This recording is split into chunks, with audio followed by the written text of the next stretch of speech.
$4,200 for a water pump on a 991.1 Carrera. The Camry owner pays $400 for the exact same failure. The part didn't cost the difference, access did that. There are 5 dominoes that prove reliability is the cost of access, not the absence of repairs. And domino 5 is where a used 911 becomes cheaper to own than a new Toyota.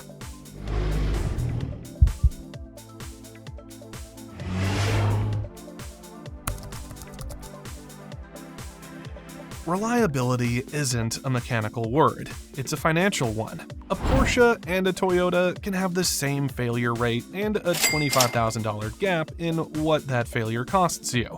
The industry measures how often a car breaks. It doesn't measure what the invoice looks like when it does. Picture a 991.1 owner at the service desk. The advisor hands him a $4,200 quote for a water pump. He calls a second shop. They quote $3,800. He calls a third shop. They quote $3,200. Each time the part is roughly the same. The pump isn't what moves. The labor rate and the book hours move. Porsche part number 0PB121035A sits in a cooling system that's modular and tightly packaged behind the rear axle. Rennlist owners call the job a pain in the ass because the pump isn't the problem. Getting to it is. The Camry water pump sits in a front engine bay where a technician can reach it without disassembling half the car. The book time is lower. The labor rate is lower. The part cost is roughly similar. The failure rate is identical, the architecture is not. So when you see a reliability score that says Porsche and Toyota are close, remember what that score is actually tracking. It's tracking frequency. It isn't tracking severity. It isn't tracking labor hours. It isn't tracking whether the engine lives behind you or in front of you. The part didn't cost the difference. Access did that. This is domino 1, and every domino that follows is built on the same reframe. J.D. Power and Consumer Reports track failure frequency. They don't track failure economics. A car that breaks for $400 and another that breaks for $4,200 can earn the same reliability score because the survey asks if it broke. It doesn't ask what the bill looked like. The survey doesn't capture whether the technician spent 45 minutes or 4.5 hours. It doesn't capture whether the shop rate was $95 or $349. This isn't a criticism of the methodology. It's a warning about how buyers use the data. The 991.1 water pump is a wear item. So is the Camry pump. Both will fail eventually. Both use similar materials. Both circulate coolant until they don't. The difference is that one is a routine maintenance repair and the other is a major teardown. Porsche dealer labor rates run $200 to $275 per hour in most markets, with coastal flagship stores now quoting $325 to $350. One Rennlist user in a major metro reported their dealer at $349 per hour. Toyota dealers run closer to $150 to $210.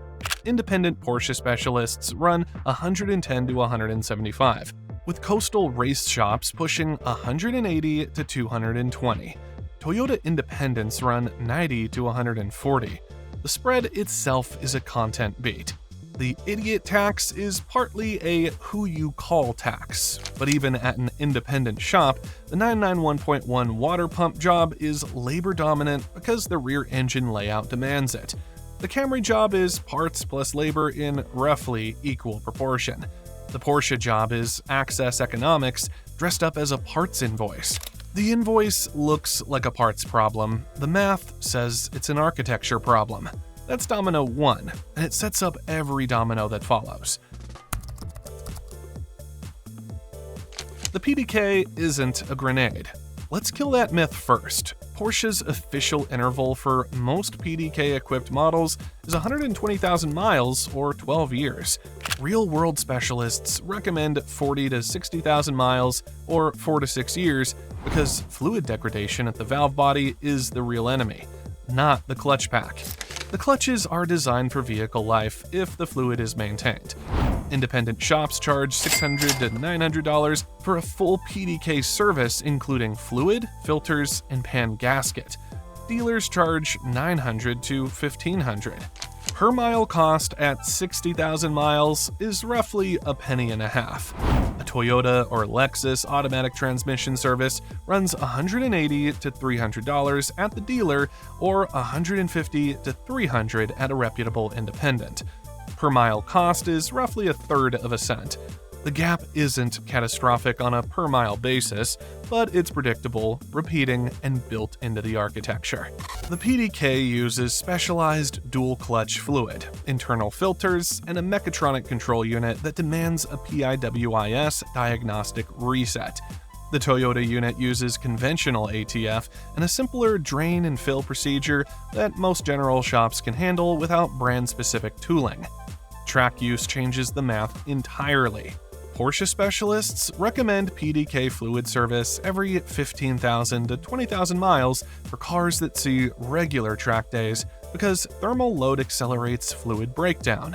A track day 718 or 911 can rack up 2,000 to 3,000 in transmission fluid costs alone across a single season. The Toyota Track Rat pays a fraction of that for conventional ATF changes. Both manufacturers have moved toward longer factory intervals on paper. Both have independent specialists pushing shorter ones in practice. The difference isn't the philosophy, it's the price of compliance. Over 120,000 miles, the PDK owner pays roughly $1,800 to $2,700 in fluid services, if they follow the 40,000 miles specialist recommendation. The Toyota owner pays about $600 to $900.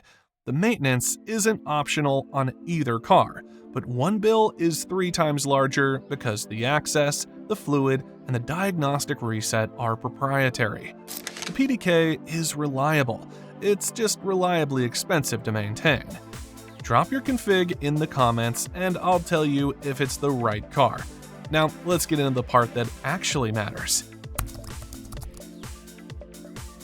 The 718 Boxster and Cayman use a turbocharged flat 4 with 4 coil-on plug ignition coils. Each coil runs $50 to $150 depending on whether you buy aftermarket or OEM. A full set plus spark plugs will cost you $550 to $1,450 at a reputable shop because the mid-engine layout demands wheel liner removal and panel access. Labor runs 2.5 to 4 hours. The 718 GTS, Spider, and GT4 use a 4.0-liter flat 6 with 6 coils, and a full ignition refresh can run $900 to $2,100 because flat 6 mid-engine packaging is even tighter. A Toyota 4-cylinder uses the same coil-on plug design. Coils run $30 to $60 each for quality aftermarket units. A full set plus plugs costs $200 to $400 at most shops. Labor is 1.5 to 3 hours because the engine sits in a front bay with nothing between the technician and the component. Even a transverse V6 Toyota, which requires intake plenum removal for the rear bank, rarely exceeds 3 to 4.5 hours for all 6 coils. The failure mechanism is identical.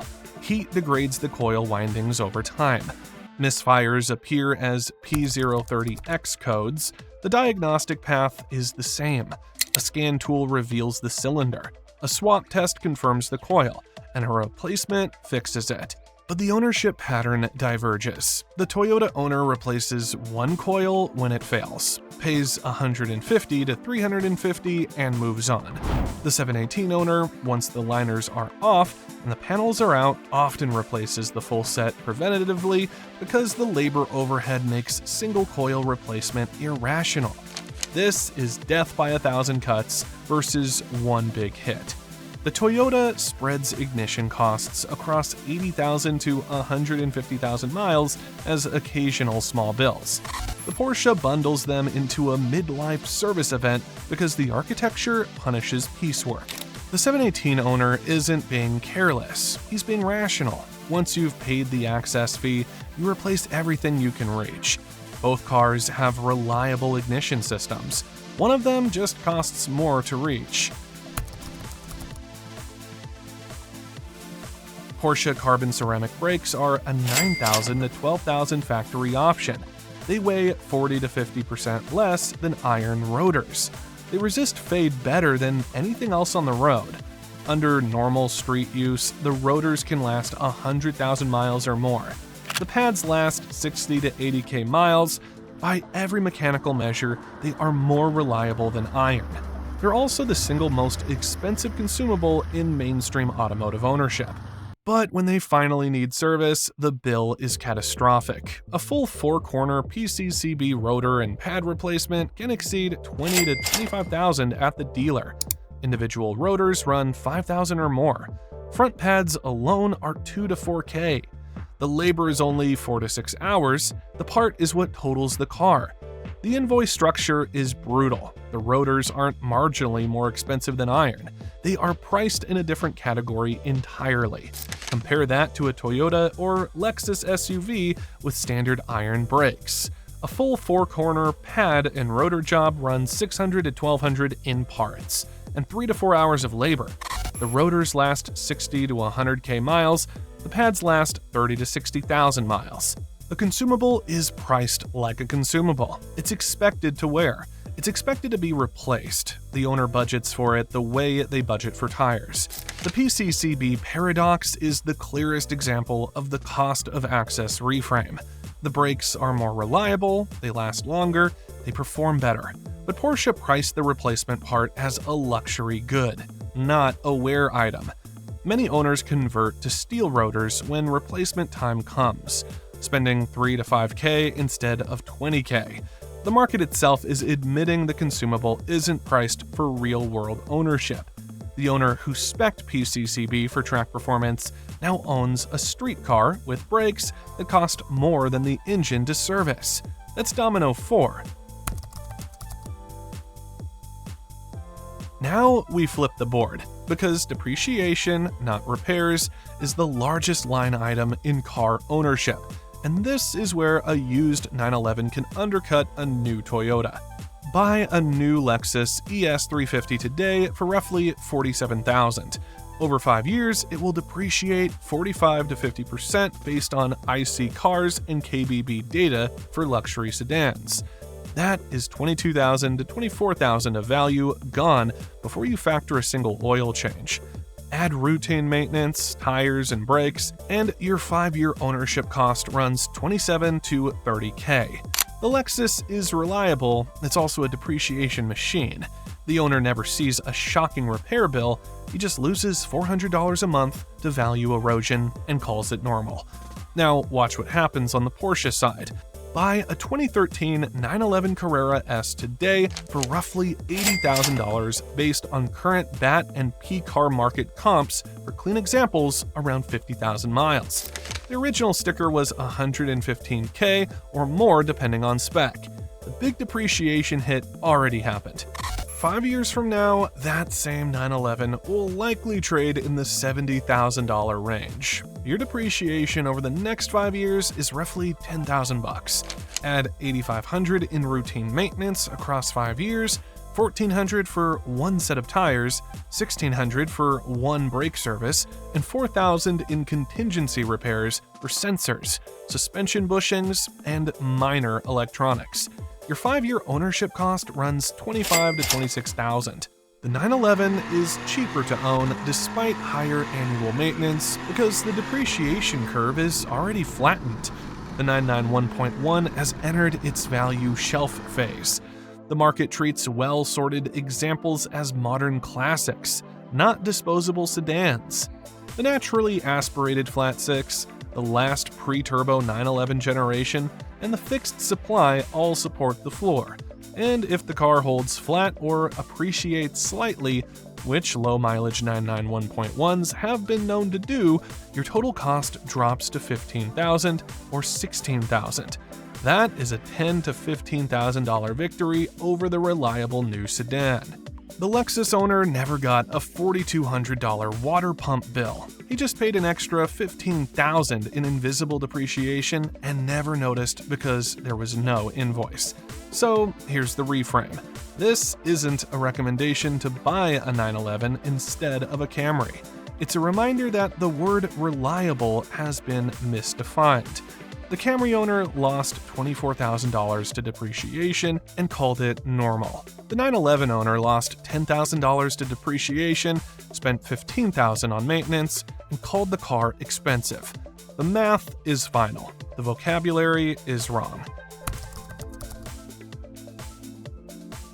The honest argument comes in two flavors. The first is from the fact checker. He says Porsche fixed these issues. The 9A1 engine that arrived in 2009 eliminated the IMS bearing entirely. The bore scoring risk is confined to M97 engines in 2004 to 2008. The PDK clutch isn't a grenade, and he's correct on all counts. The M96 and M97 engines from 1997 to 2008 carry the IMS bearing risk. The 9A1 based 997.2, 987.2, and every generation since don't. Bore scoring is primarily a 2004 to 2008 M97 problem affecting 3.4 and 3.8 liter displacements, not a modern one. PDK clutches are designed for the life of the vehicle if the fluid is changed on schedule. Valve body issues are the real PDK vulnerability, and they're almost always traceable to overdue fluid. These are bulletin numbers, not forum horror stories. The scary stories are real for specific years, which is why the model year precision in this channel matters. The fact checker isn't the enemy, he's the ally who keeps the rest of us honest. The second counter-argument comes from the just drive it camp. He says, who cares about resale? He bought the car to enjoy it, and that's fair. But enjoyment has a per-mile cost. If you drive 8,000 miles a year and your total 5-year ownership cost is $25,000, you're paying roughly 62 cents per mile. The Lexus owner paying $30,000 over 5 years is paying 75 cents per mile. Depreciation is a cost, whether you realize it or not. You don't need to sell the car to feel it. It's embedded in every mile you drive.